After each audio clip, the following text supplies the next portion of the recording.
people do what people see. So the reason vision works is it's visual. Leadership is visual. When people follow a leader, it's because they see that leader. When culture is established in a company, it's not established by the words that you say. It's by the actions that you do. So visual really works. In fact, Stanford research says 89% of everything you and I know, we learned it visually first. 10% audio, 1% through the other senses. So establishing a vision is just absolutely essential for the success of a company. However, in the leadership world that I live, what I try to help people understand, especially when you're talking about, Pat, starting something, building something up. In the 21 Irrefutable Laws of Leadership, I have the law of buy-in. And the law of buy-in just simply says people buy into the leader before they buy into the vision. And so when leaders come up to me, Pat, and they'll say something like, boy, John, I've got this great vision of something I would really like to build, this company I'd like to start. What do you think? What do you think? Do you think that people will gravitate to the vision? And I always stop them and I say, well, let me ask you the question. Have the people bought into you as a leader? You see, if they've bought into you as a leader, they're going to buy into the vision. If they haven't bought into you as a leader, they're really not going to buy in the vision. So when people talk about vision, they talk about putting some kind of a preferred picture of the future out in front of the eyes of people for them to see that would motivate them. And I say, no, that comes second. There are two visions you've got to cast for your people. And the first vision isn't anything about what you want your company to be. The first vision is who you are. And if you are the right person, then they're ready to sit down and they're ready to enlarge their mind about the vision that you may have for them. But if they haven't really bought into you, then they're not going to buy in the vision. So whenever I talk about vision casting, I said there's a difference between a vision caster and a vision carrier. When they buy into me because I carry that vision. In other words, when they see John Maxwell, when they see Pat Flood, they see the vision. They already see it. Now, there is a vision. There is a preferred picture out there for that future, but they see you. They see me. So I always say that, it's you that you sell before it's the vision that you sell. And a lot of leaders, they miss it there. They just think, if I have a great vision, people will follow it. Well, they may like the vision, but if they don't like you, they're not going to follow you to it. So let's get ourselves in a sense in a state of credibility, because we have a way of making that vision talk to people every day and become personal every day and become achievable every day if they see it in us. If they don't see it in us, it's just not going to sell. John, we've been a serial best place to work. And when I look at the data nationally with regard to people in the workplace, almost 90% of the people that go to work in America are either disengaged or actively disengaged, meaning they're going and they're doing something for 8 to 10 hours a day. They're getting a paycheck to do it. And then they're going home, which can't be good for whoever's at home when they get there, right? Because if they're disengaged, actively disengaged all day long, that doesn't mean there's joy being created. I've always thought, and we use two words here at Supreme more than anyone else, any other words. One is best. I've always thought that people, they want to be their best.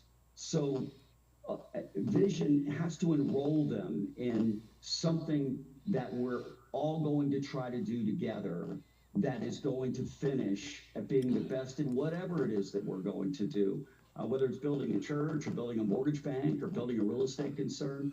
There's no different. Why enroll or yourself, or why enroll someone else in something that's less than that when people fundamentally want something better? That's what they want to do. They want to get involved with something that actually is promising or hoping for a better tomorrow. So I appreciate the idea, because you always do talk about the individual that's leading it, because it has to have credibility, right? Is that what you're saying? That it has to have credibility? Whatever the vision is, the person that's leading it has to be credible. Yeah. It goes back, Pat, to show and tell. In the beginning, you have nothing to show. In other words, the dream that you have within you or the vision, you don't have the facility to show. You don't have the results. I remember, in what was it, 1997 when I started Equip, I said we want to train leaders around the world. Well, that's a wonderful statement, but I didn't have anybody to point to. I didn't have anybody say, now look, we've trained 60,000 people here, and I had nothing. I just had a vision. That's why the buy-in is essential. There's nothing to show. So they have to buy into you and believe that you have credibility as a leader to pull it off before they buy into that vision. So, it's what John Wooden used to tell his basketball players, don't tell me what you're going to do, show me what you're going to do. Well, the credibility of a leader isn't what he or she says. The credibility of a leader is what he or she does. And so it's so key for me to live that vision and become credible and believable and have people borrow my vision until they can see it be a reality, but they borrow it because of me. Kouzes and Posner, in their book, The Leadership Challenge, which is a phenomenal book, by the way, what they say is that great leaders take the vision from me to we. And so go back to, they have to buy into the leader before they buy the vision. But then there's another important part that most people miss again. Again, we take the vision and almost make it like paramount. Like, if you just have a great vision, you can build a great company. And that's just not true. It's not true. Let's talk about me to we for just a moment. Well, what that means is that there has to be a transition in any company where people quit talking about our founder's vision, or this is what John Maxwell has shared. This is where he says we're going. And you know that you're making great progress on the vision when the people start talking about our vision, and this is what we're doing together, and this is where we're going, and we're very excited about this next step in our journey. Now, all of a sudden, you're hearing conversation of buy-in. They not only have bought into you, but they've bought into the vision. But how does that happen? That happens by giving people a piece of the action. And again, I think this is where the big miss is. When I was a young leader, this was a big miss for me. I thought, man, I've just got to get this perfect vision, and I lay it out, and the people will just respond, and here we go. Well, what I didn't understand was that they didn't want to follow my vision. They wanted to follow their vision. And I learned over years that if I take my vision and then sit down with them and I ask them a very simple question, help me make it better. Help me make it better. Here's what I think, and here's what I see. But let's talk about it. And this is powerful. I can tell you, I've done this so many times. This is powerful. I sit down with you, Pat, and maybe there's 7 of us around the table, and I say, well, okay, let me share with you what I'm thinking. Let me share with you what I'm seeing. And I need you to help me. By the way, one of the most important phrases a leader can ever tell their team is, I need you to help me. This is, you see, most leaders, they kind of come in and here I am to save the day and I'm here to help you. It's powerful when I walk in my people and say, I need you to help me. That's not where, here's what I know. It's good, but it's not great yet. But you're going to help me make it great. So let's talk about it. Now, this is what I talk about when I talk about shared vision, creatively coming together and putting together. Shared thinking is huge. If you have a good idea and I have a good idea, we have 2 ideas. But if you don't share it with me and I don't share it with you, I still only have 1 idea. So the first thing is we got to get it on the table and we have to share it. But now watch happens. If you have a good idea and I have a good idea and we begin to share that good idea, guess what? Pretty soon we get 3 ideas, because what happens is it's in the sharing that ideas multiply. Ideas are never great in the beginning. I mean, good Lord, they have to be developed. So a great idea is a combination of several good ideas put together. And then all of a sudden you have a great idea. So around the room, Pat, I get all of you in the room and I say, here's what I'm thinking, here's what I'm seeing. Make it better for me. If I've done this once, I've done it 1,000 times. And if I've done it once and asked people to help me, 1,000 times they've helped me. I have never left the room with the original thought I had that didn't have better perspective and better content in it. Every time I ask people to help me, they help me, and it gets better. Now, all of a sudden, when I walk out of the room, it isn't my vision. It's not my idea. It's our idea. Our idea. And that's where ownership goes. Does that make sense, Pat? It makes a total sense, because then everyone owns responsibility for the vision actually taking place, right? And they own responsibility for us to get to where we want to go. You know, when you were mentioning equip, this is just, you know, how you're wired, but the idea you want to train leaders around the world, and you're just getting a business started, right? That's bold and audacious, and yet it's simple and it's brilliance, because you had something that the world needed, and you had a heart and you had the wisdom to be able to know that leadership was going to be the catalyst for success for organizations, good and not so good. I remember at the time when I met you, we were one of your first clients at Equip, because we were interviewing companies like Gallup and Covey about their leadership programs. And they certainly are all good programs, but I kept getting this feeling that it wasn't going to turn my people, because the question I would ask is, if my people participate in this program, what will they become? Yeah, sure. And then you all answered that question in a simple way. And obviously, since Equip got started, you have changed the world. In fact, I'm looking at your book right now. It says "Change the World," right? So an awful lot has happened since that early period of time. Pat, can I say one other thing, Pat? Sure. Because you're opening up my mind with your questions, which are always good. I love being with you. I have another teaching I do called Action Attraction. And it's a very simple teaching, but the teaching is very powerful. And that is, sometimes we expect the vision to do the work for us. So we get clarity as far as here's what we want to accomplish, and we put the dream on the refrigerator or whatever it is, and then we wait for that dream to work.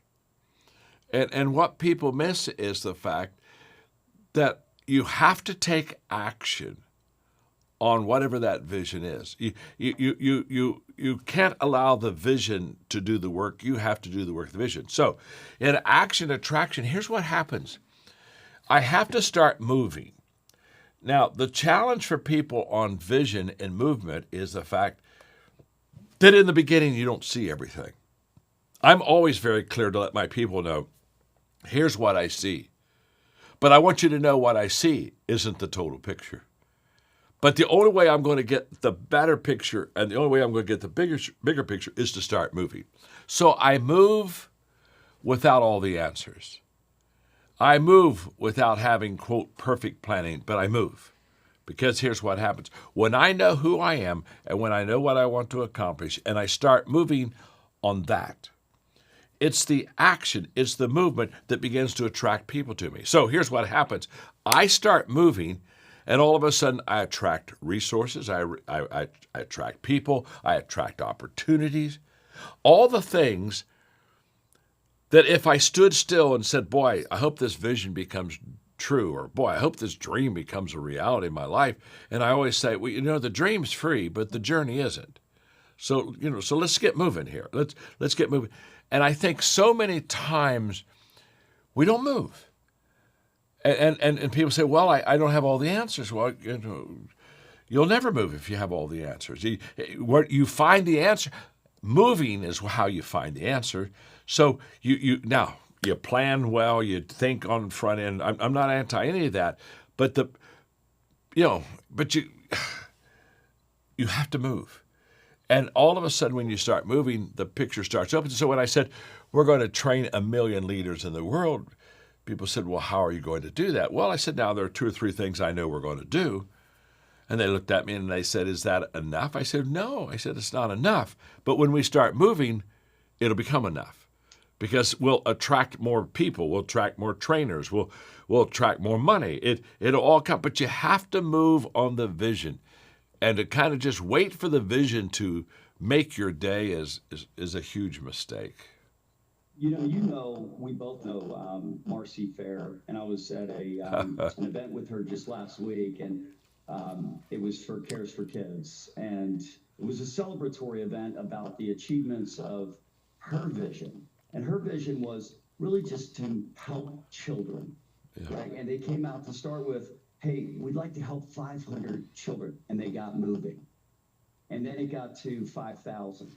And then it got to 100,000, and we just celebrated as a group all of those that got on board, enrolled in her vision. We just celebrated them touching the lives of 500,000 children. And now, they've raised the number. Marcy said, now that we've gotten there, we need to. And of course, everyone now realizes what's possible. But I just heard all of that you talked about. Marcy had a important mission in mind, vision in mind, which was to help kids.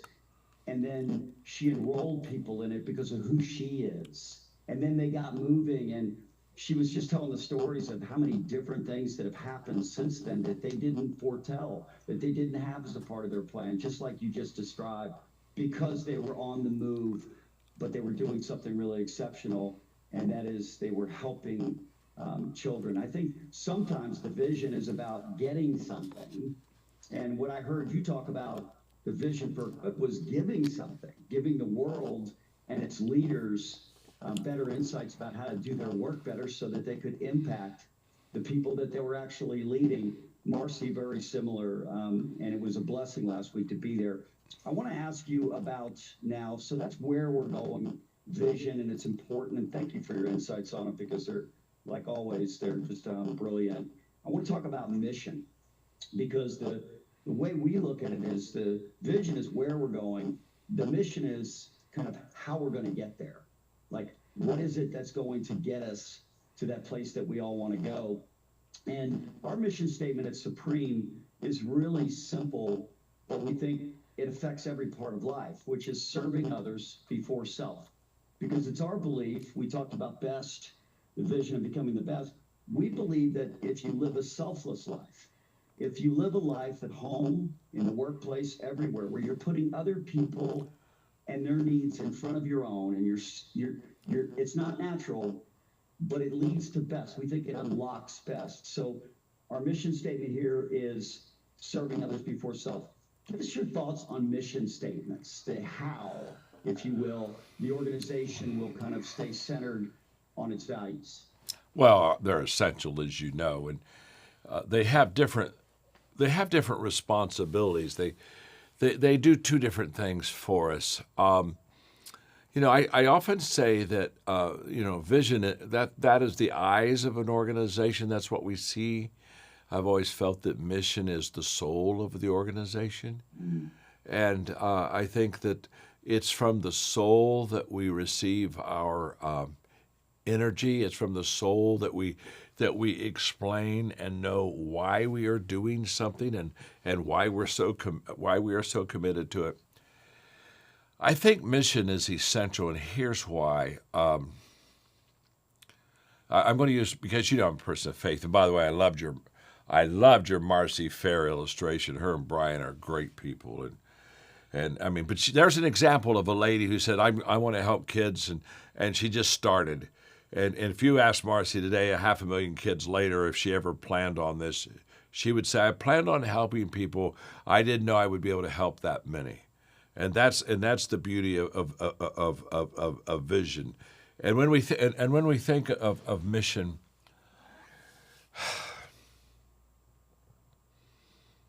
I think it's easy to get distracted with vision.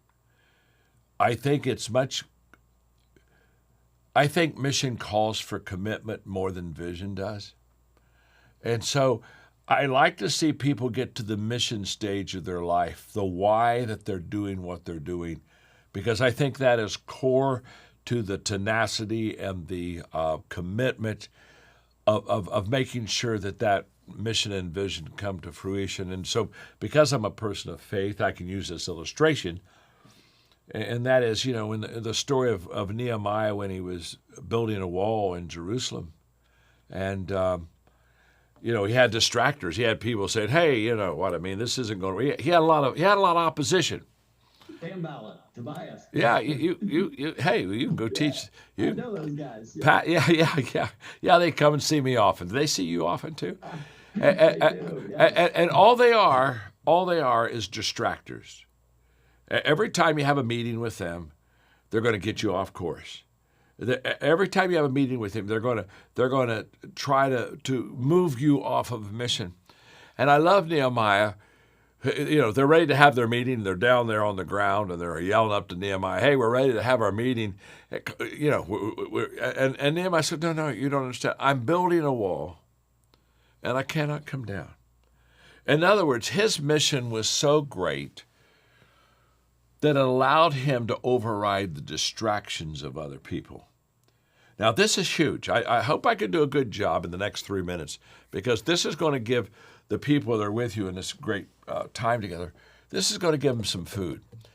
Several years ago, I was writing a book, Pat, and it was a book on how to reach your dreams. Okay.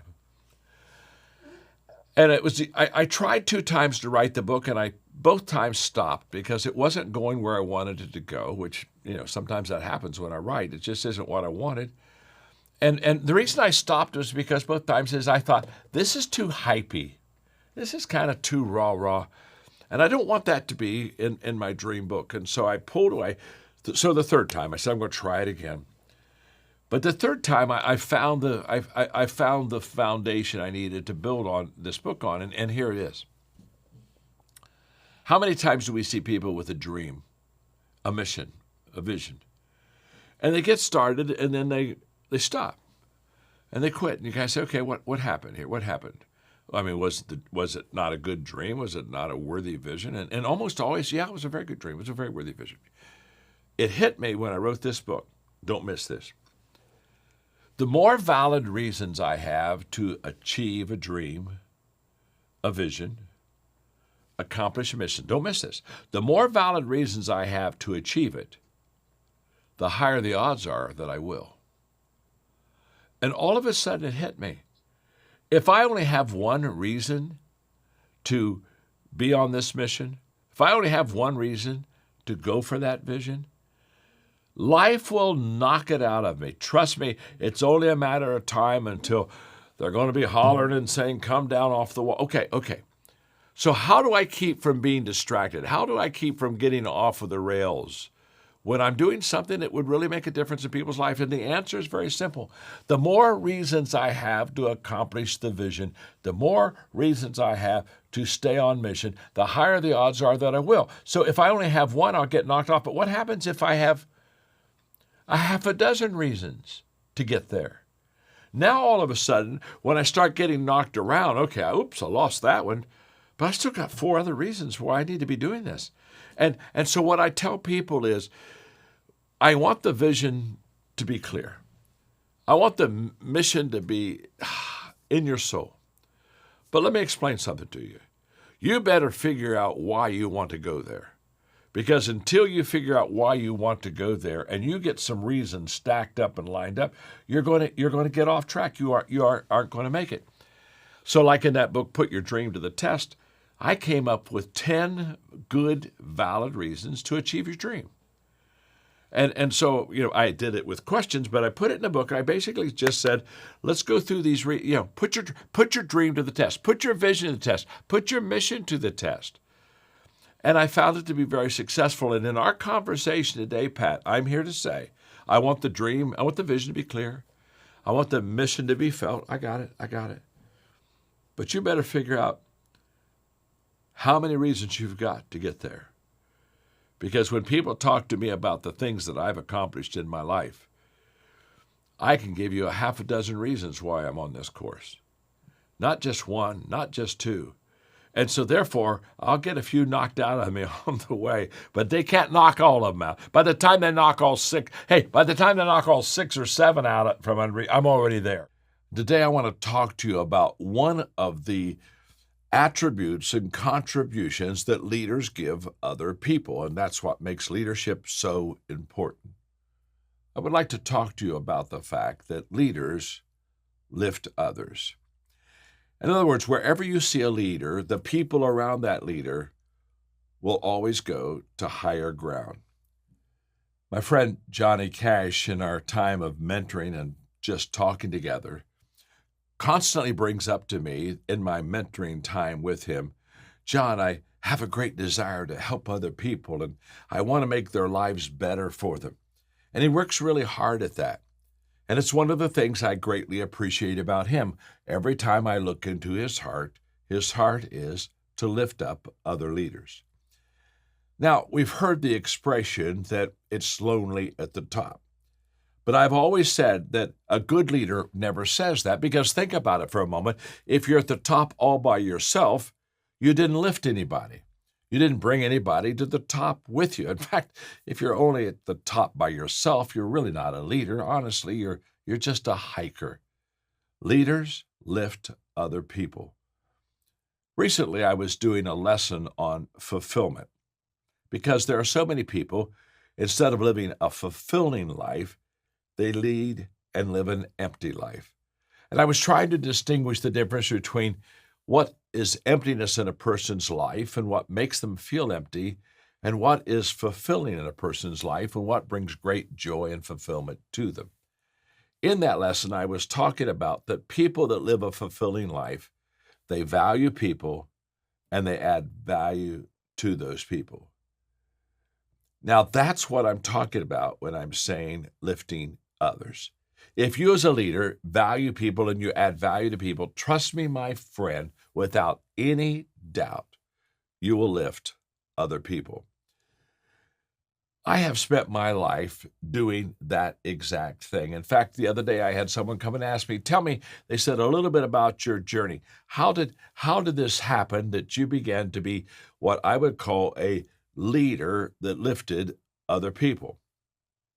Well, honestly, at 75, it's easy for me to understand my life as I look backwards. It was Steve Jobs who said, when we look forward, it's hard to connect the dots, but when we look backwards, then it just is kind of natural to see how things just fell in place. In my life, back in 1973, I went to a convention in Waterloo, Iowa, and I heard Charles Tremendous Jones, and he said that I would be the same person I was in 5 years unless I met new people and I read more books. In other words, Charles Tremendous Jones said to me that the people I associate with and the books that I read are going to determine how successful I will be in life. And from that very moment, I determined that I was going to be around great people and I was going to help people become great. I've often said that when you have a great dream and you have a great team, then all of a sudden you can realize everything that you want to accomplish. Now, I've known those who had a big dream and a bad team, and that's a nightmare. So how did I lift up people? How do you lift up others as leaders? I'm going to share with you now some material, some thoughts that really I've never shared with other people before. This is for you. This is for your training. This is for your growth. This is for your development. This is to help you to be a leader that lifts up other people. So how do we do this? How do I lift others? How do you lift others? Number one, I think to lift other people, it starts with you. I think you have to have a desire to become great. You have to have a desire inside of you to do great things. I can still remember as a very young leader in my 20s, I came to the conclusion that I wanted to make a difference. I really did. That I wanted to make a difference in my life. I wanted to make a difference in your life. I wanted to make a difference in the people's lives around me. And I had this desire. It was a passion of mine. Napoleon Hill said, the starting point of all achievement is desire. I believe that with all of my heart. I have found that great people, great leaders, you don't have to motivate them. You don't have to say, hey, get up, get out of bed, get into the game. They already have that passion. They already have that desire. And I did. And so because I had this great desire, this desire to be great, I went to one of my mentors. His name was Elmer. I call him affectionately E.T. He's still alive. He's older than me. He's 90 years old.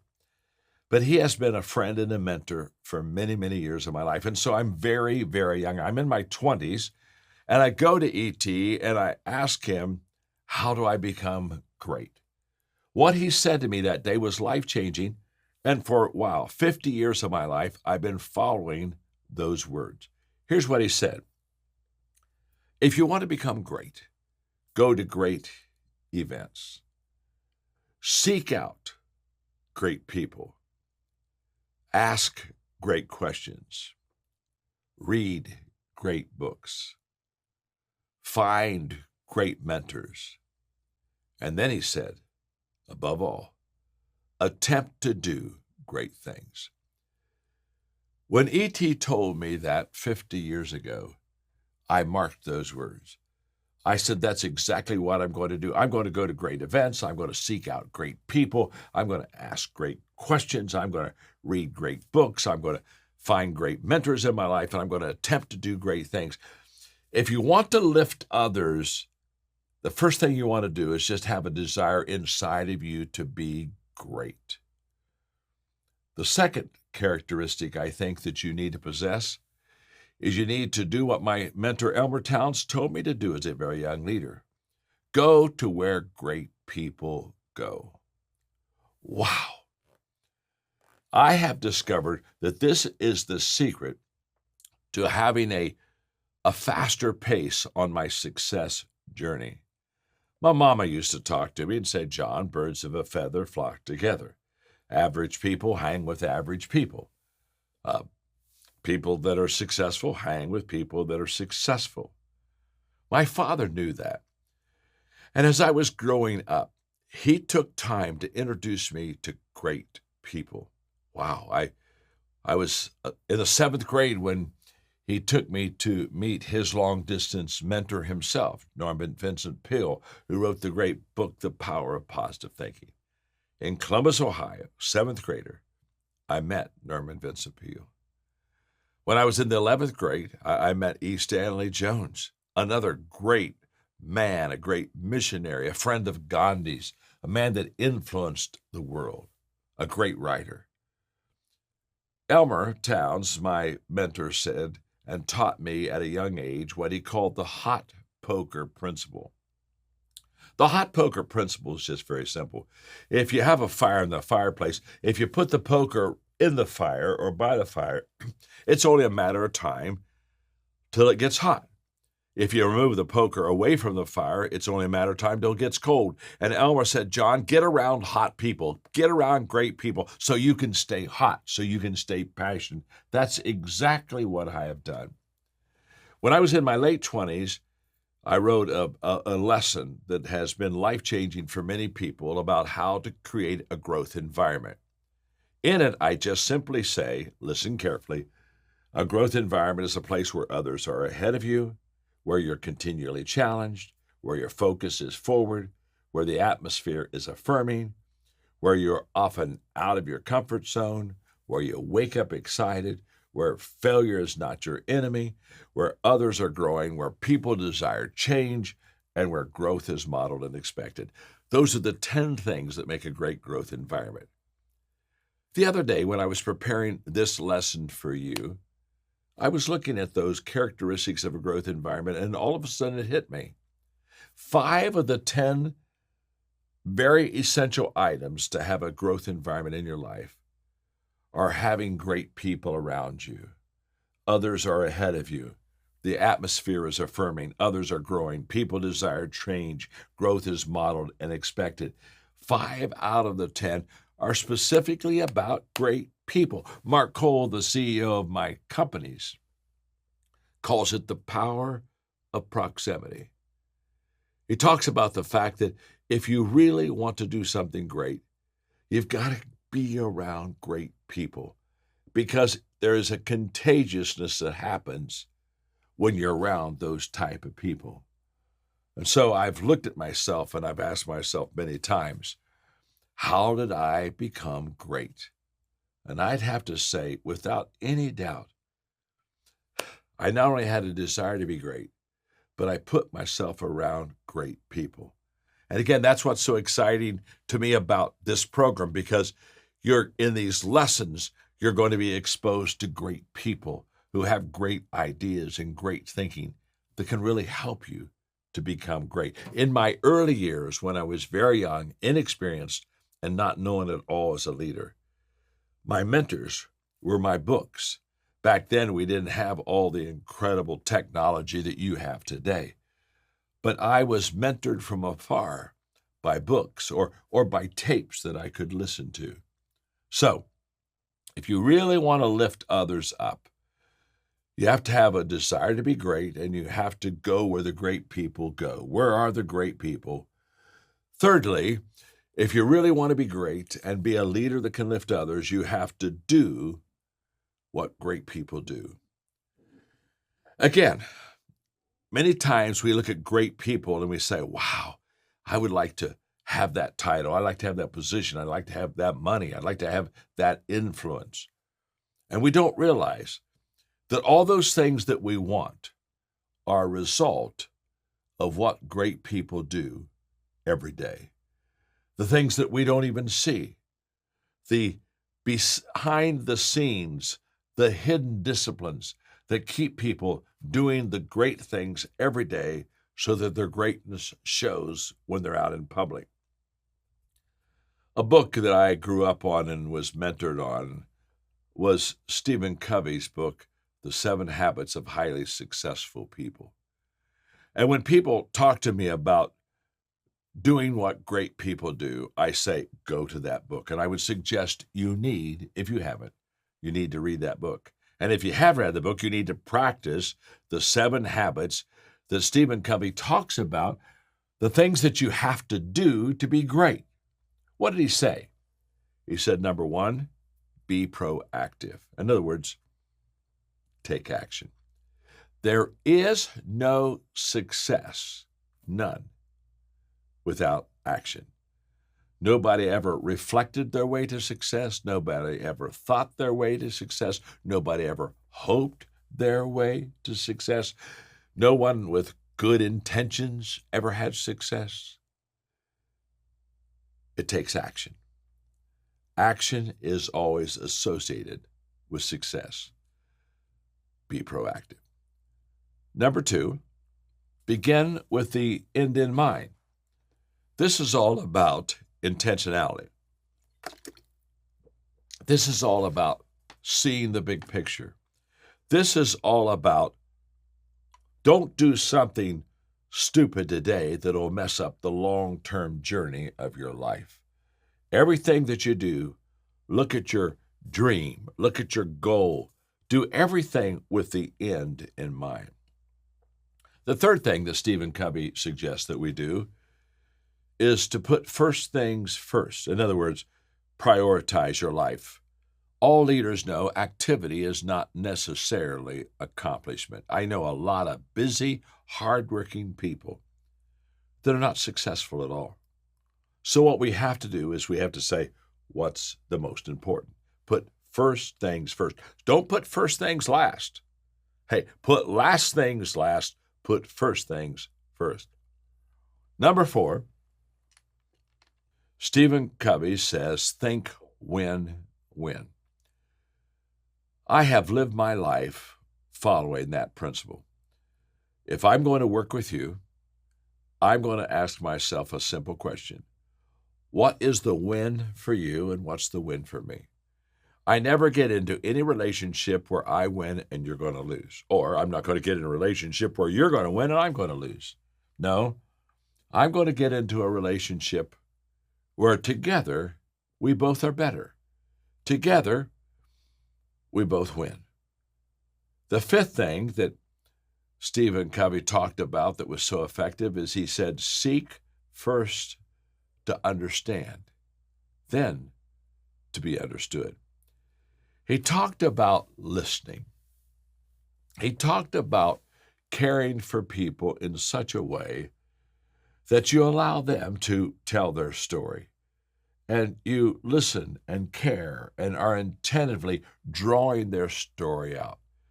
In other words, if I understand you well, you'll have a desire, because I listen and care, to understand me. But I must, again, as a leader, I must go first. So many times leaders, they just want to be understood. They want to make sure that they got their vision out, they got their directions out, and it's kind of, now listen to me, listen to me, listen to me.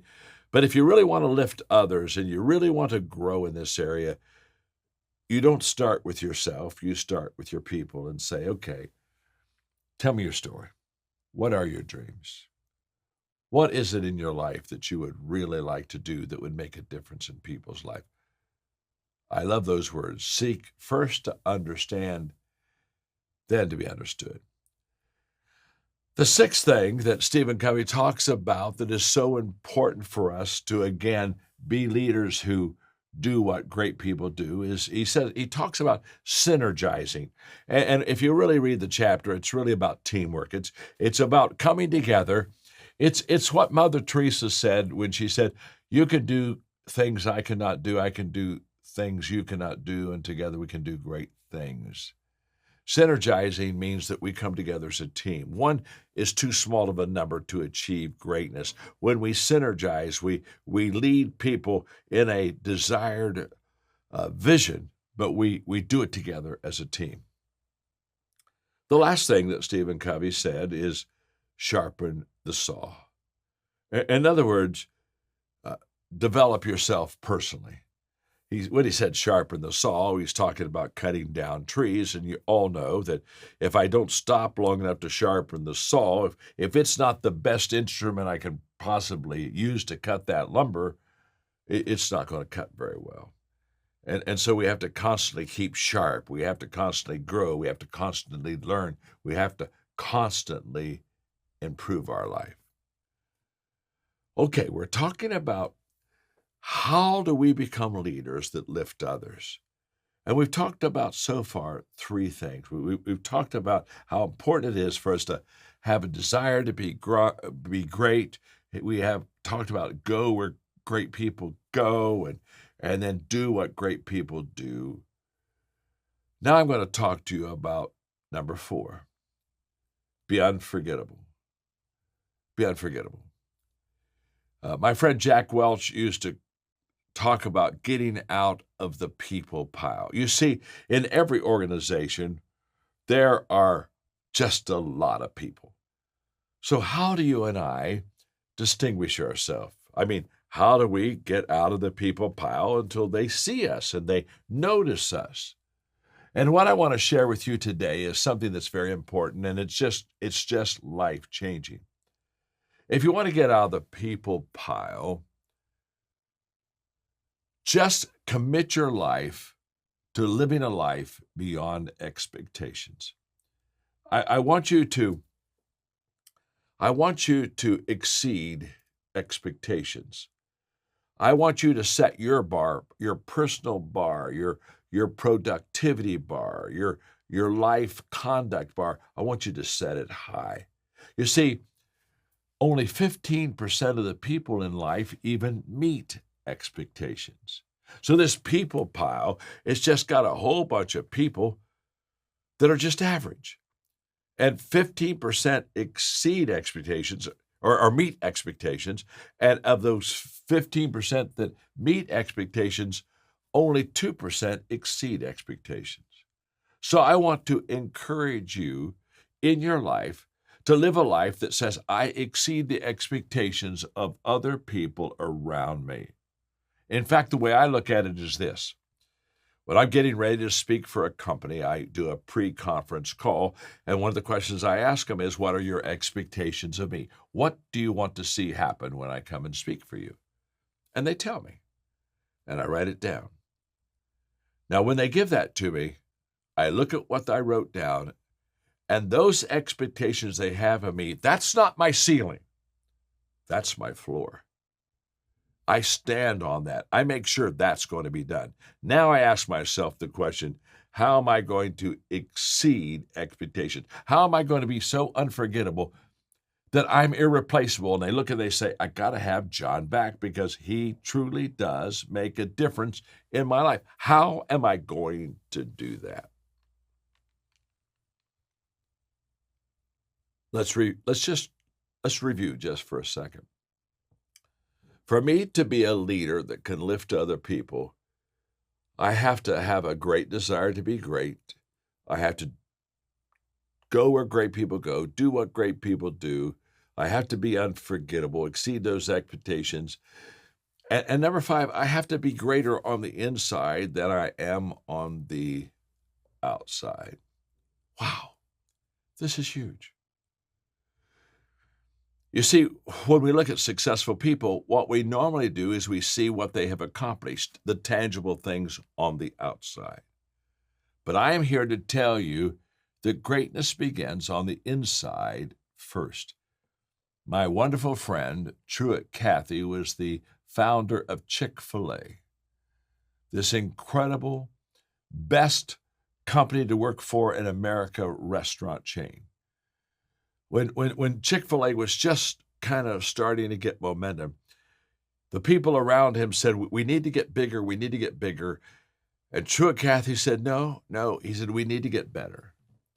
He said, when we get better, when we improve ourselves, when we get better, the people, the customers, the clients, they'll insist that we get bigger.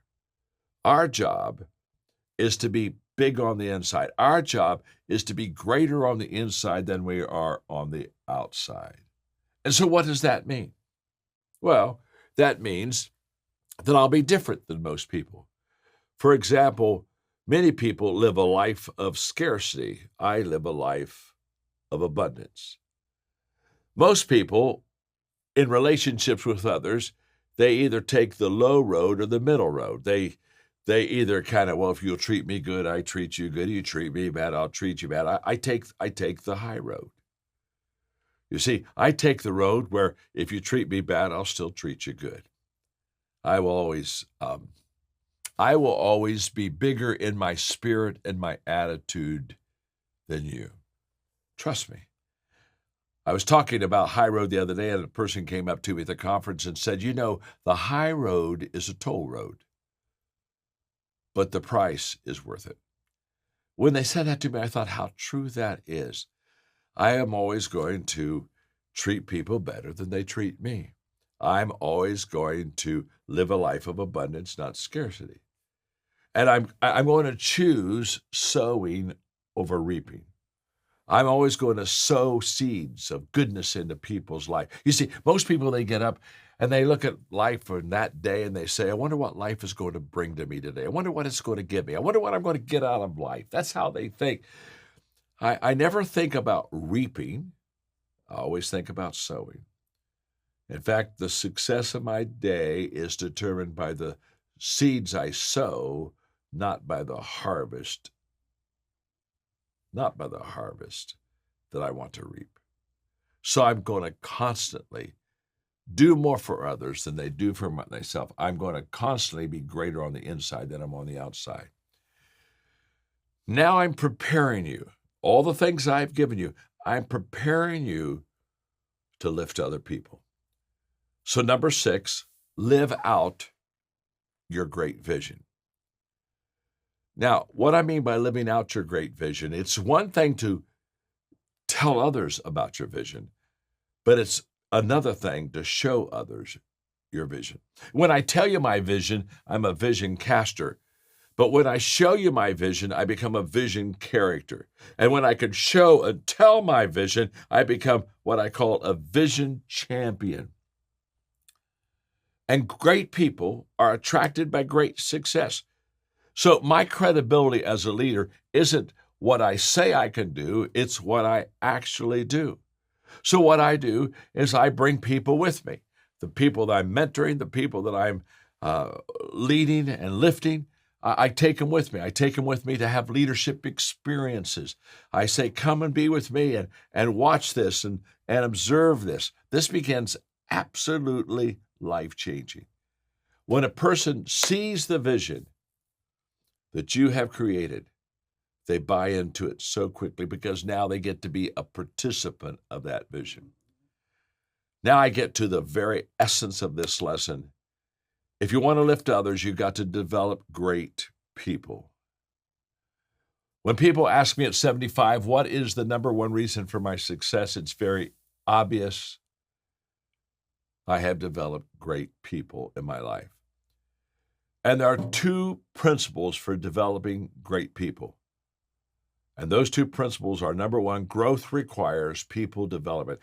I have to spend time developing people. Growing organizations grow people. So growing leaders is at the top of my agenda.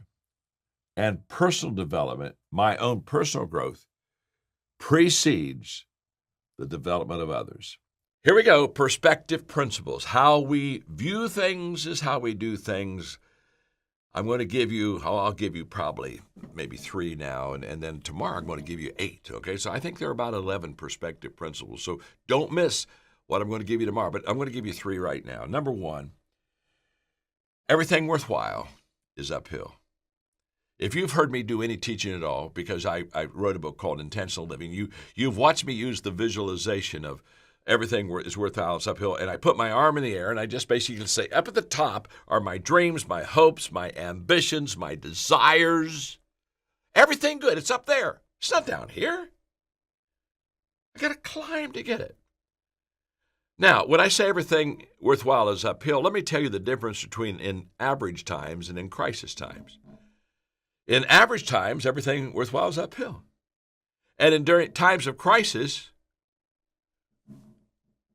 everything worthwhile is uphill. It's just a higher hill to climb. But we still can climb it. You see, we are not given an overcoming life. We are giving life to overcome.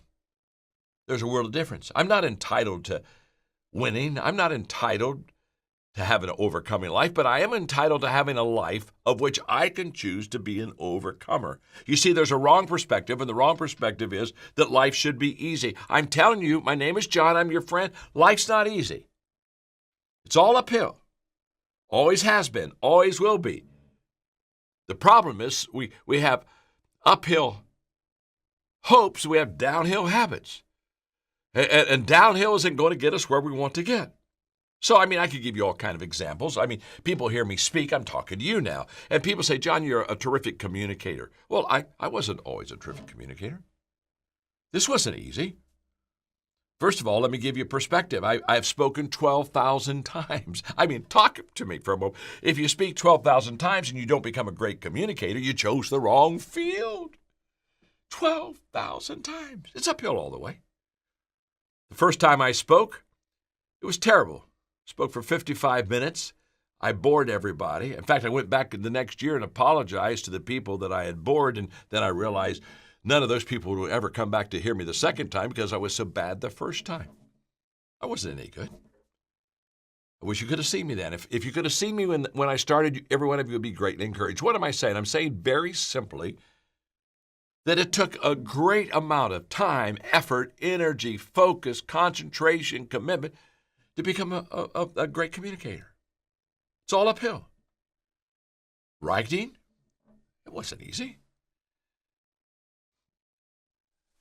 Over 34 million books have been sold through my name and my writing. People say, wow, that's amazing, that's amazing. No, you got to understand, it was all uphill.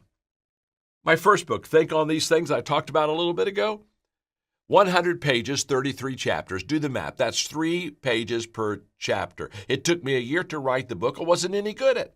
The book's not any good. Don't buy the book. I had a lady the other day bought the book. She came up to me to sign it, and I was shocked. She said, I love the book. I said, you love the book?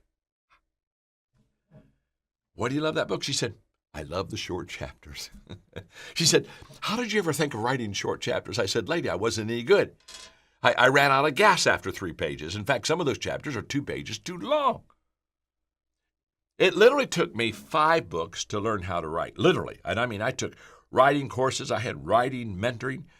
It took me 5 books before I said, oh, I can write. And it took me 11 books before I ever sold much. Now, it was a process. Now, I don't want you to miss this. Everything worthwhile is uphill. Nothing comes fast. Nothing comes easy. It's all uphill. It's okay. We're working on perspective here. The moment I believe and accept that everything worthwhile is uphill, guess what I do? I expect to walk uphill all the time. If I don't believe that, I expect it to be easy. I expect it to be average. I expect to coast some. You see, my perspective that it's uphill every day, all the way, is huge. We have John Maxwell Team. Okay, here's a perfect example of this. We got the John Maxwell Team, and we've had huge success with it. I mean, in what, 9.5 years, 33,000 members in almost every country of the world. And people look at that and they say, "Oh my gosh, John, this is huge." How did you get so good? How did you pull that off? It was uphill all the way. Now let me just stop for a moment and just say to you that I'm constantly asking myself, what can I do to add value to you? Because here's what I know. A crisis never leaves you or me the same. It moves us. It either moves us forward or it moves us backward. It either moves us upward or we go down. But it does move us. And we're saying, "Oh, I can hardly wait for things to get back to normal." I hear that all the time. "Oh my gosh, won't you be glad when this is all over?" And wow, things will become normal, and oh, this will be so good. Can I tell you something? They're never going to return back to normal.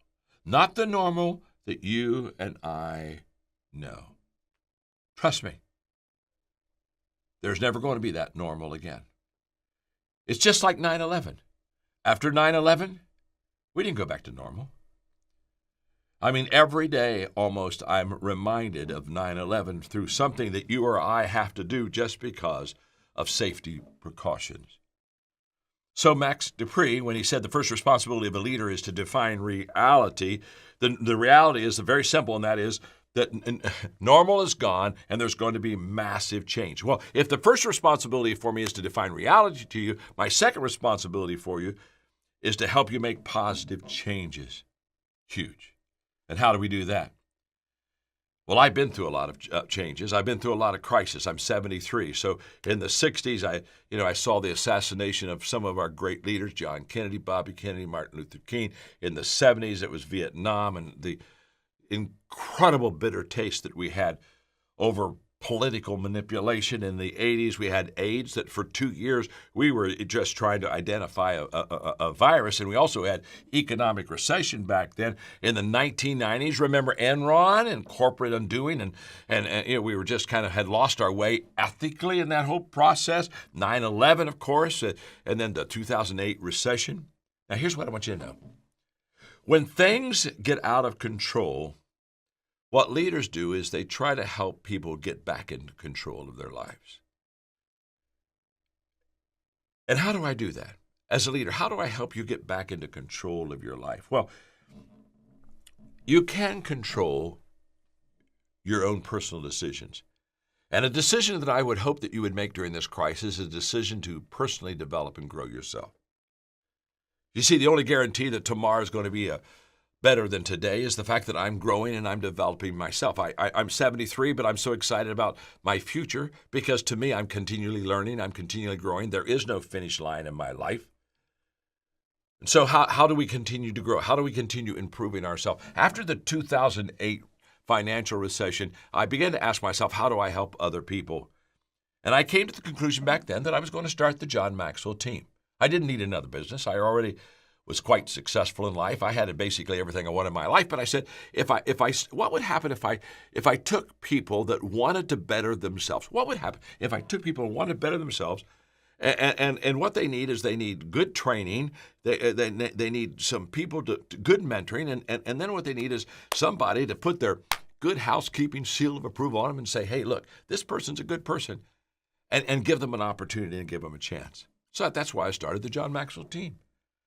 And we have basically 5 lanes. We have the leadership lane. We have the entrepreneurship lane. We got the sales lane. We got the coaching lane. We got the speaking lane. And what we knew is if we could teach you these 5 lanes, you're going to find out which lane you best identify with, but we can greatly improve your life. So then I got a dream team. I got my faculty together, and I got people that were highly successful. I mean, people that were doing it now, not people who had done it or had never done it and were, quote, professors. but people that were right in the action. They knew how to build a business, and they knew how to be successful with their life. And so I brought a faculty on, and then I said, I'm going to certify people. I'm going to put the John Maxwell, seal of approval on them, and I'm going to certify them after they go through this certification process. And with that, I'm going to give them credibility. I'm going to give them opportunity. And I can tell you today, over 33,000 coaches around the world, and I can tell you my greatest joy is everywhere I travel, internationally, nationally, everywhere I travel. Here's what happens. I see John Maxwell team members totally fulfilled because now they have a purpose and mission in life, and that is to add value to people. Because John Maxwell team members, we tell them all the time, we are people of value who value people and add value to people. So just I'm going to go to the next perspective in just a moment, but just a few questions. Questions such as, do you want to take adversity and turn it around and make, an advantage, an opportunity out of it? Do you want more for yourself? Do you want more for your family? Maybe you're saying, boy, there is no new normal. I'm going to go back. I'm not even sure I'm going to have a job. Would you like to be an entrepreneur? Would you like us to help you? We've had thousands of people now that have an incredible career of adding value to people, and we equip them and train them and certify them. Or maybe you want to subsidize some income and say, wow, I'm not sure I'm going to have enough when this is through. I'm going to be behind financially, all of those things. But the most important question for you is just very simple. Most important question is this one.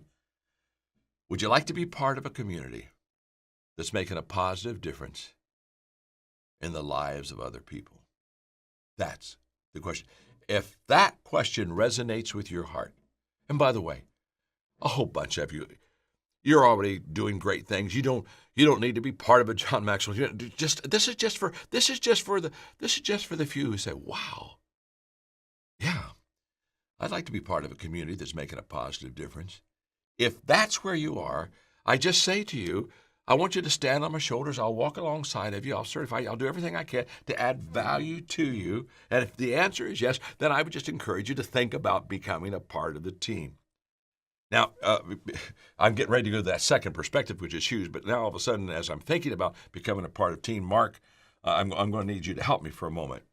If they become a part of the team, if they want to become part of a John Maxwell team, tell them what to do real quickly, because then I want to get to the next perspective. Yeah, if you just would want more information, John, they can go to johnmaxwellteam.com. johnmaxwellteam.com. There's a form you'll fill out. One of our team will connect with you on that. Okay.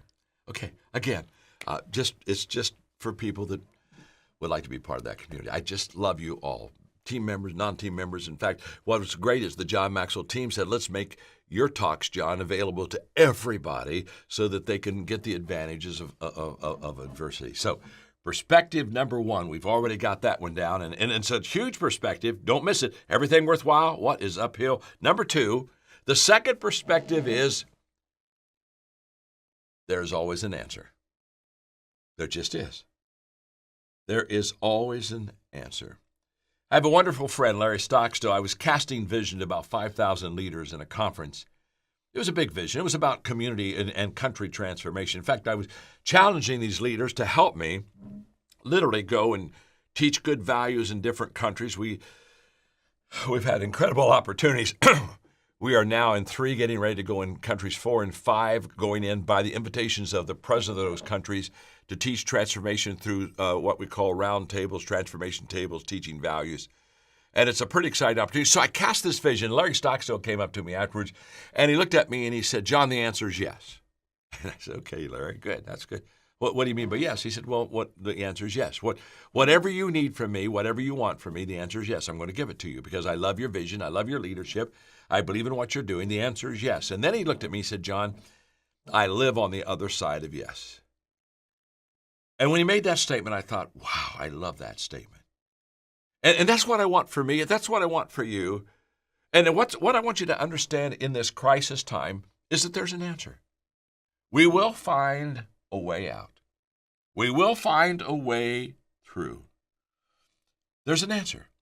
And what happens is this. Successful people know that, and unsuccessful people don't know that. If I thought that there was no answer in this crisis, to be honest with you, I'd be huddled up in the corner, and I'd be a miserable person. But there's an answer. There always has been an answer. The world has always found a way, and we're going to find a way through the coronavirus. Trust me, we're going to find a way. It may be hard. It may take a long time. It won't be easy, but we will find a way. You see, the greatest gap between successful and unsuccessful people. Okay, listen to me. This is huge. Stay with me for 9 more minutes. If you'll stay with me for 9 more minutes, my friend, I'm here to tell you, I'm just about to serve stuff that's going to make a difference for you. The greatest gap between successful and unsuccessful people is the thinking gap, how we think.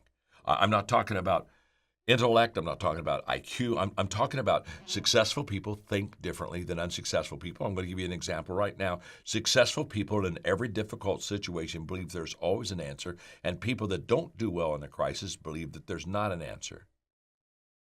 If I think that there is an answer, I'll become a victor. And if I think there is no answer, I'll become a victim. It's just that simple.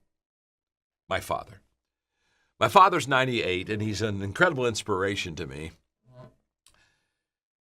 He's been very successful. But he grew up in a little town in Georgetown, Ohio, about 25 miles from Cincinnati, just a very poor community.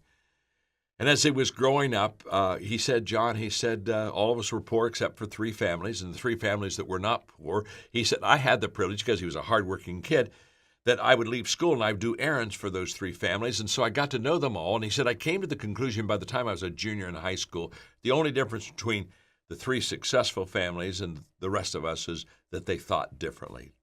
And that goes back to the greatest gap is the thinking gap. So during the Depression, during a very difficult time when my father was still very young, everybody was out of work. So what did everybody do every day? They got in the bread line and they waited for some food. It was a very difficult time. But can I tell you that during that very difficult economic downturn, crisis, my father held 3 part-time jobs. And while everyone else was waiting to get bread, my father was earning money to buy bread. You say, John, what happened? How did he do it? Well, it's very simple. He thought differently. You see, he would go down to the hardware store and say, look, I know that you can't afford to hire me. It's a very difficult financial time, but I love to work, and so could I work for free for you today? And just tell me some things you'd like to have done in the store. And the owner would say, well, you got to understand, son, I can't pay you. I don't want to be paid. I want to work for free for you today. And that's what he would do all day, work for free. At the end of the day, shake his hand, say, I hope I helped you. And of course, the owner said, my gosh, I just wish I could help pay you. No, it's okay. You don't have to pay me. I just wanted to work for you. He said, by the way, if any time there is a little bit of an opening for a job, he said, would you remember me? Well, of course the owner's going to remember him. He's become unforgettable. He worked for free for a whole day. Dad would go to another store the next day, another store the next day. For a whole month, he went to a different place of employment and just worked for free. And in about 6 weeks, he started getting calls. Hey, we've got could you work for 8 hours a week for us? Yeah, well, sure, I can work 8 hours, and we can pay you for 8 hours. Can't pay you full time? Oh, yeah, I could. Oh, yeah, you want... He had 3 part-time jobs. Everybody else is out of work. What was the difference? Same place, same crisis, but not the same thinking. My precious friend, there is always an answer. Don't let anyone take that away from you. I will not let anyone take that away from me. There's always an answer. The third and last perspective I want to give you today, because I think this is just absolutely huge in your life and in my life and everybody's life. Not only is there always an answer, but number 3, allow adversity to help you discover who you really are.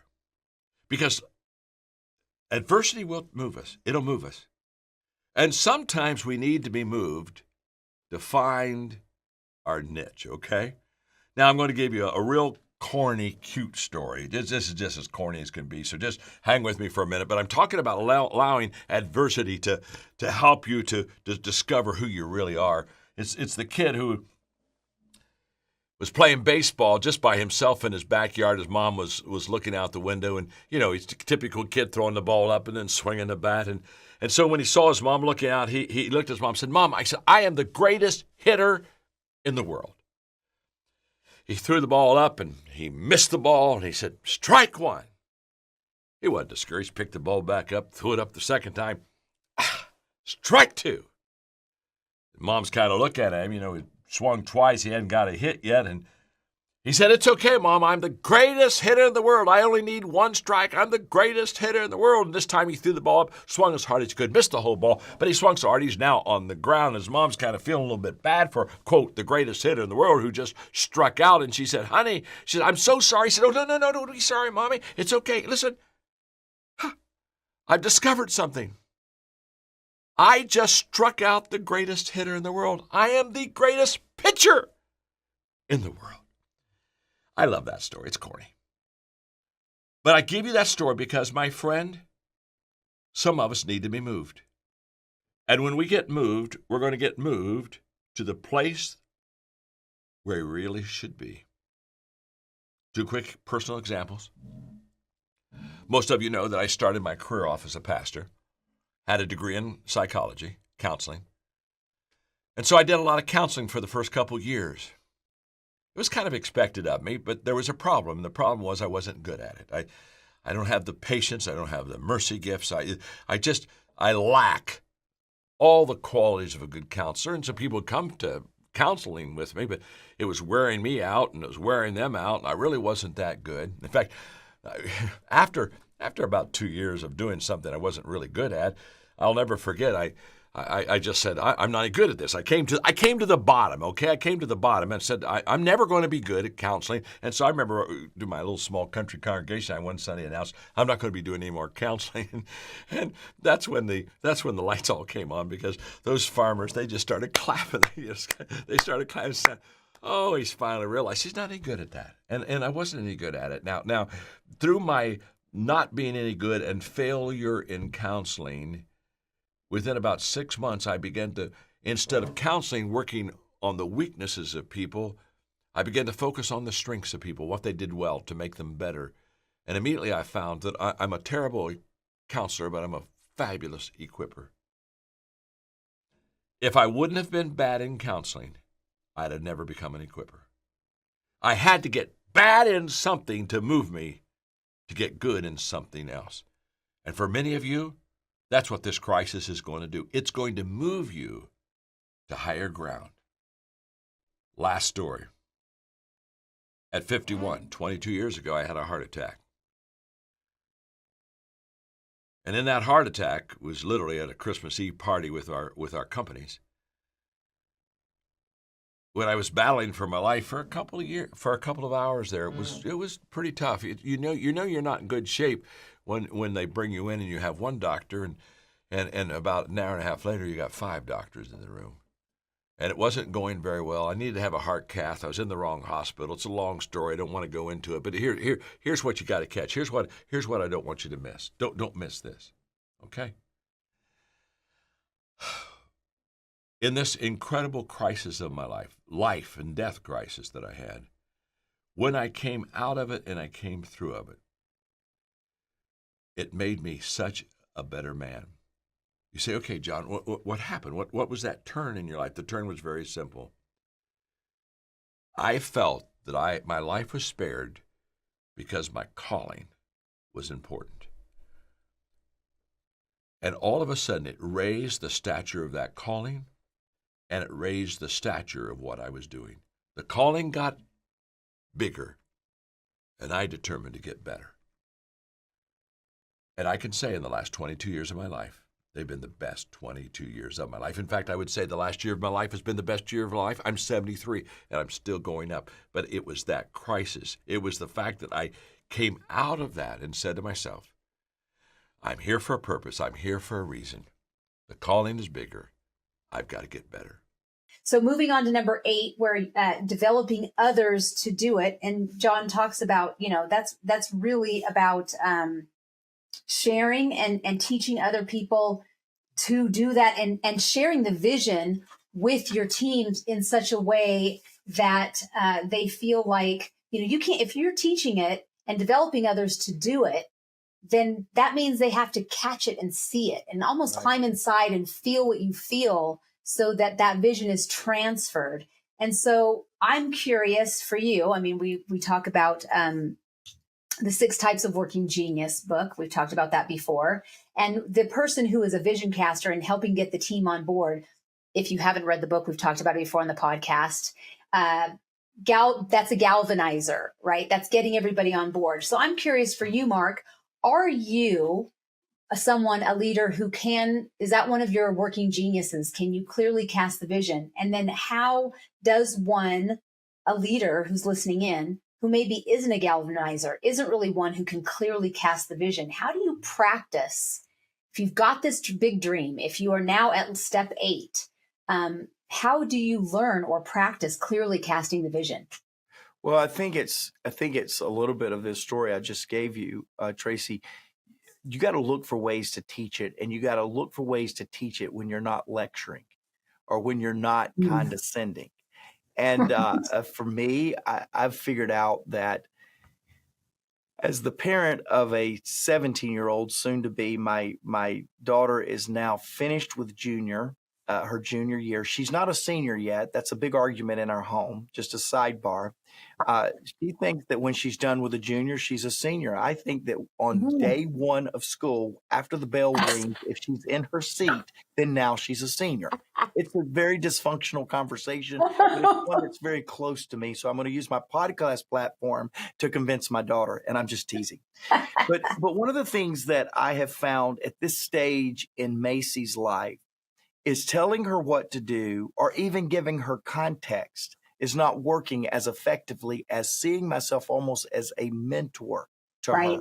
So oftentimes, I think I talked about this on a podcast a few months ago.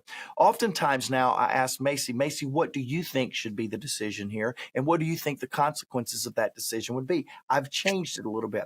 The way that you teach something, especially in the idea of a dream, what we're talking about these last 2 weeks, the way that you teach a senior level teammate is different than the way that you teach someone that's just starting with the company. You use a lot of language, a lot of stories, a lot of excitement. With leaders, you have to ask the question, hey, are you trying to discourage me? Are you trying to level set me? Or are you trying to discourage me? I'm a little bit confused here. I did not know how this leader would respond. I was pleasantly surprised. But here's what him telling me after we were leaving, what that told me. I used the right way to teach him in that story. I don't always get it right. We could talk for the rest of the day about the times I've got it wrong. But I think teaching somebody to embrace the dream, you've got the dream, you're experiencing the dream, you've got people that are fighting the dream. That's where we are right now as an organization. That's where probably a lot of you are in your leadership. You're experiencing some success. You got some few people that don't like that success, and they're coming after, they're fighting it. Well, you're going to have to find ways that will help your team, help those around you to grasp the lesson of the importance of the dream. And rather than giving you 3 steps to help people, to teach people how to catch the dream or be part of the dream with you, let me give you 1 step. Know where your people are so you can lead them to where you are. You've got to go to them before you can teach them to where you are. And too many people with the dream, they hope their passion will be contagious rather than their example.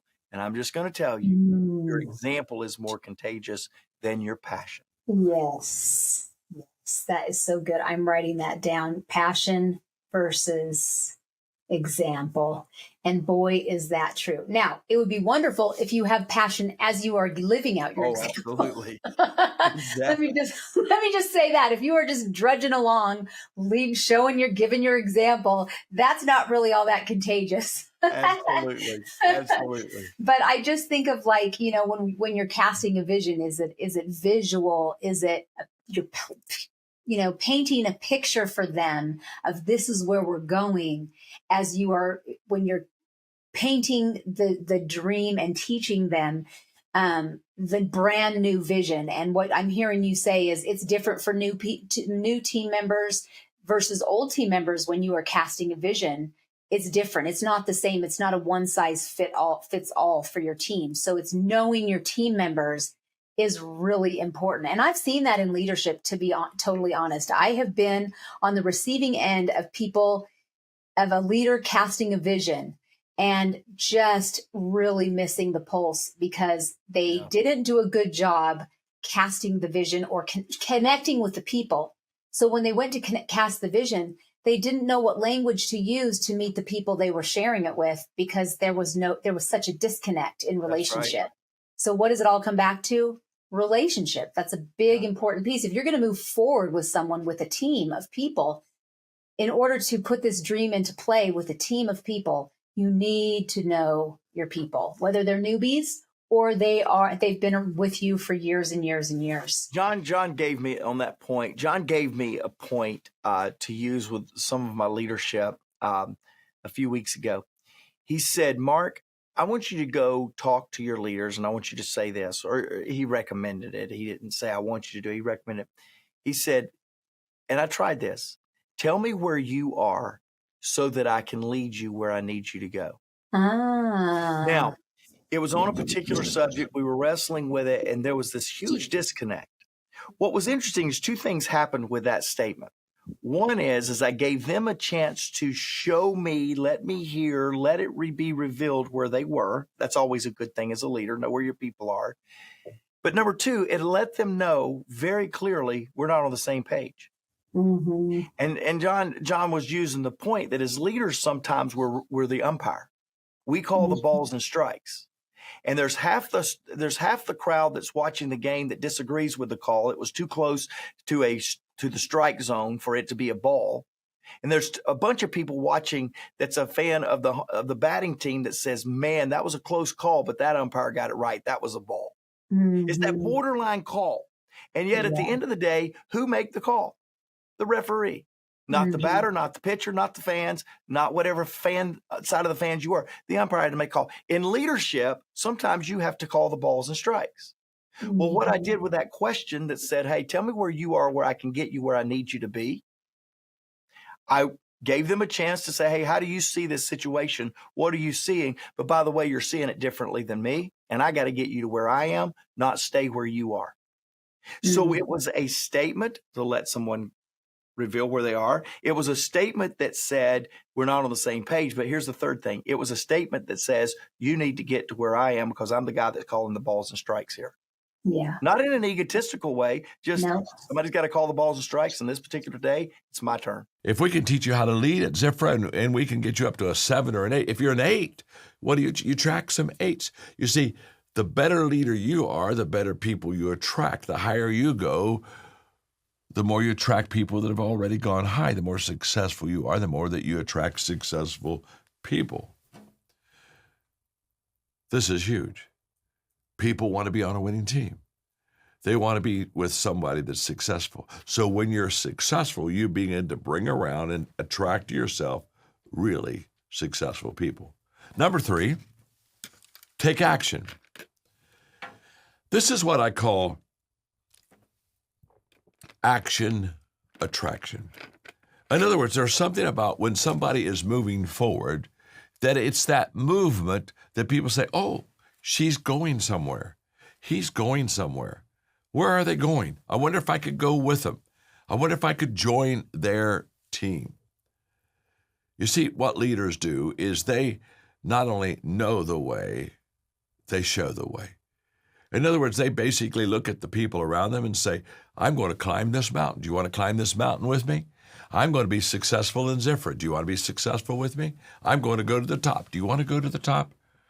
And it's that action that really makes the difference in people's lives. Again, nobody ever joined a person that just had good intentions. They only join somebody that has good actions. So the moment you start taking action on a situation, you begin to attract those people to you. Now, what are we doing? We're talking about how do you attract leaders to your organization. Number 1, love what you do.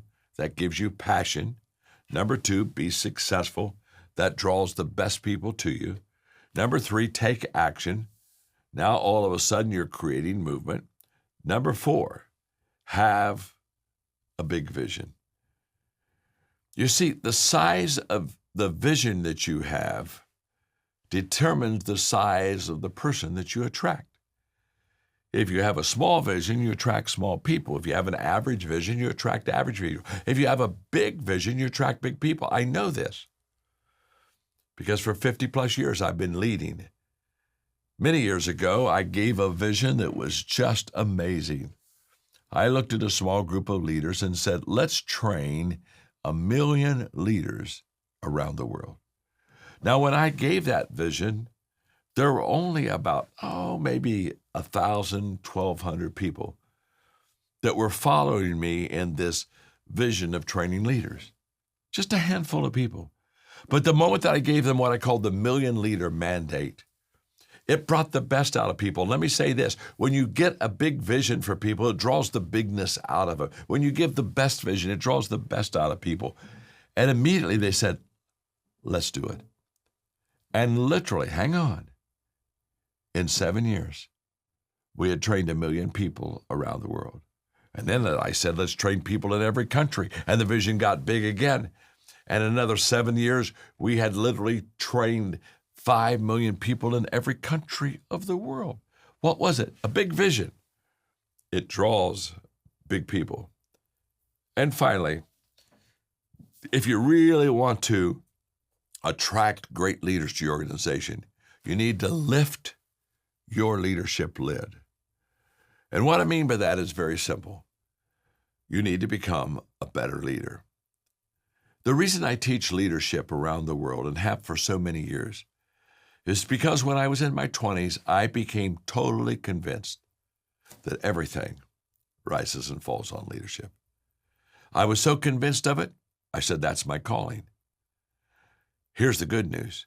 50 years later, I am more convinced of that truth than I was when I started. It's a beautiful thing to give your life to something that you know to be true. 50 years later, I am telling you again as your friend, everything rises and falls on leadership. So if you become a better leader, if you have a bigger vision, if you take action, if you yourself are successful, and if you love what you do, guess what? You'll attract a lot of good leaders to your organization. And that's what I want for you. Hi, John Maxwell here today. Welcome to Minute with Maxwell.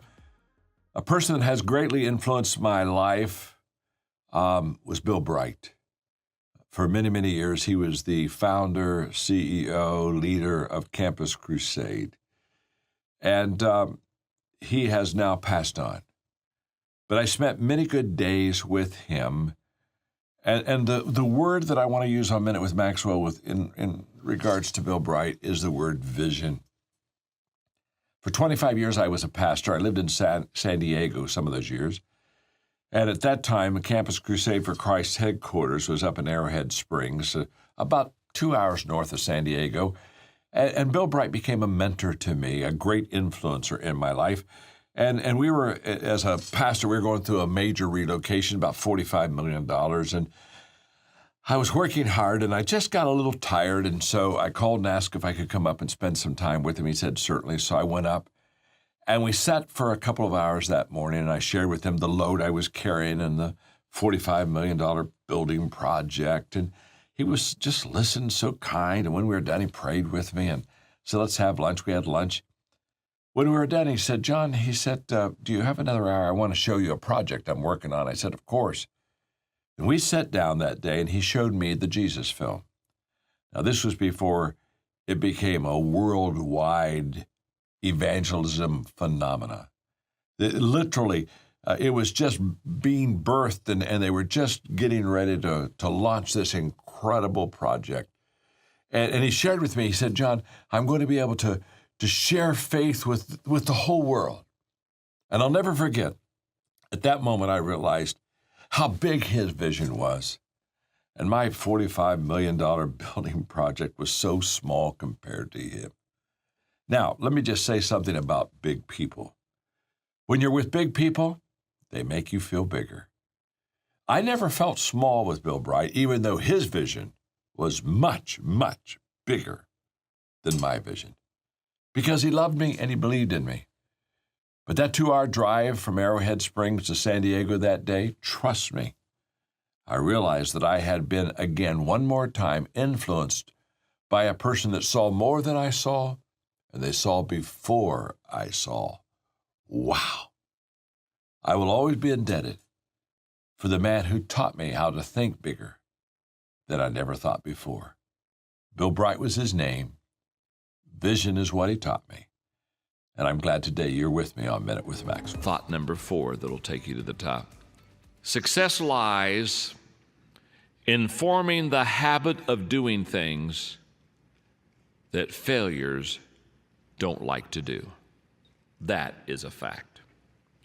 Let me repeat it. Success lies in forming the habit of doing things that failures don't like to do.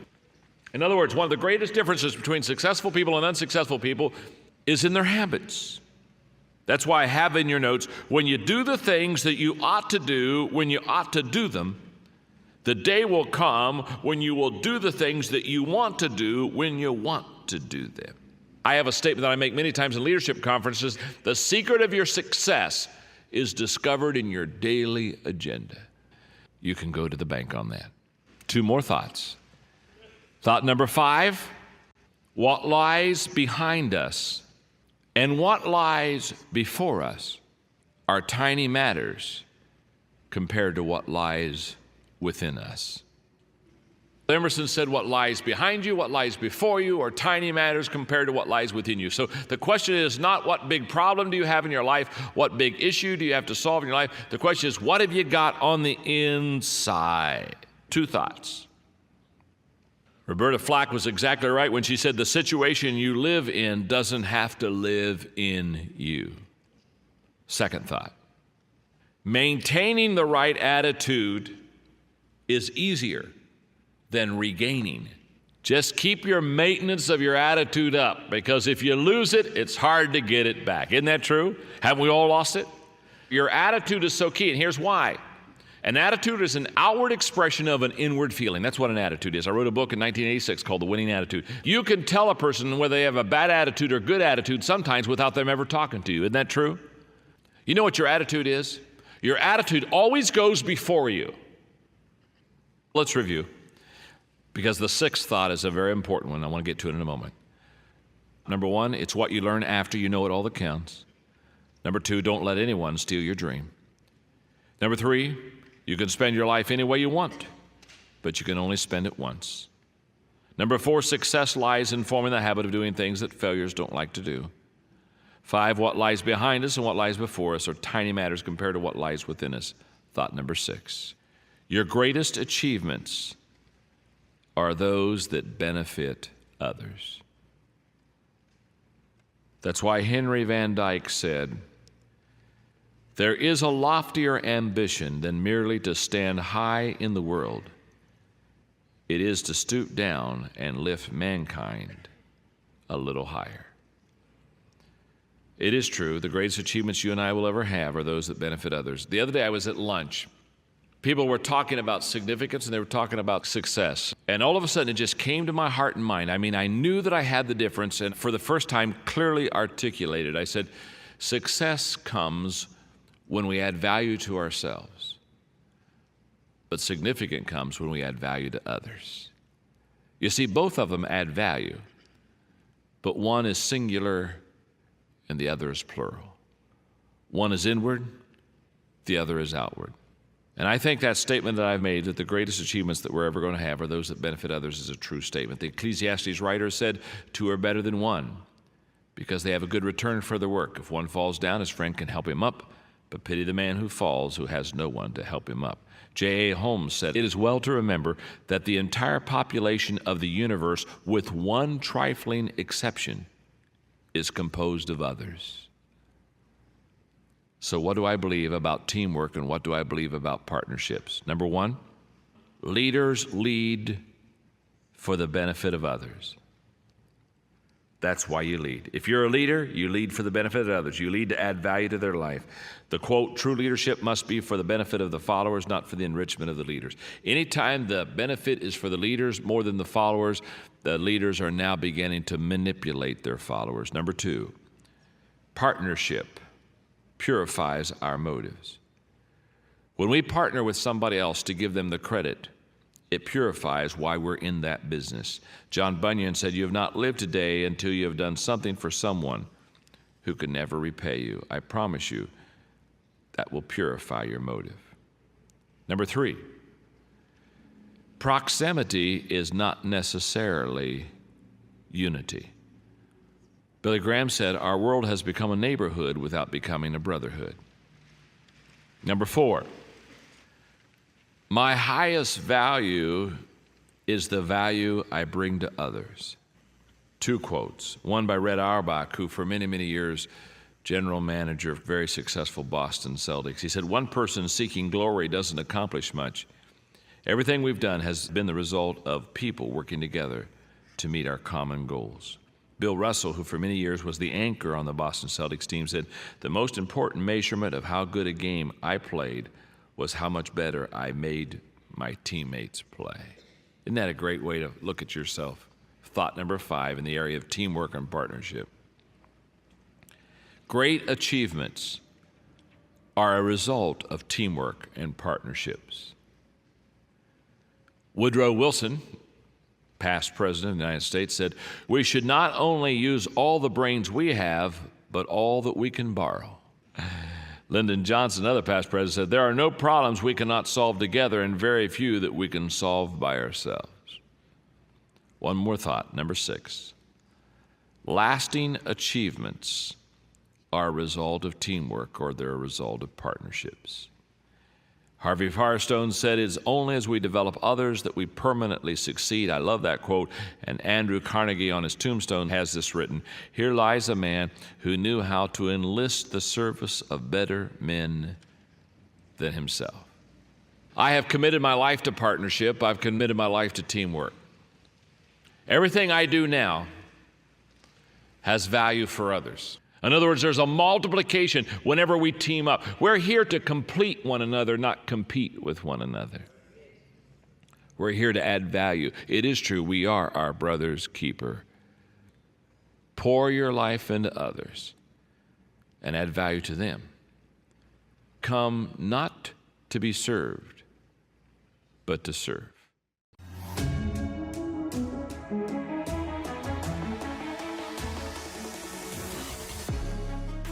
Welcome to the Maxwell Leadership Executive Podcast, where our goal is to help you increase your reputation as a leader, increase your ability to influence others, and increase your ability to fully engage your team to deliver remarkable results.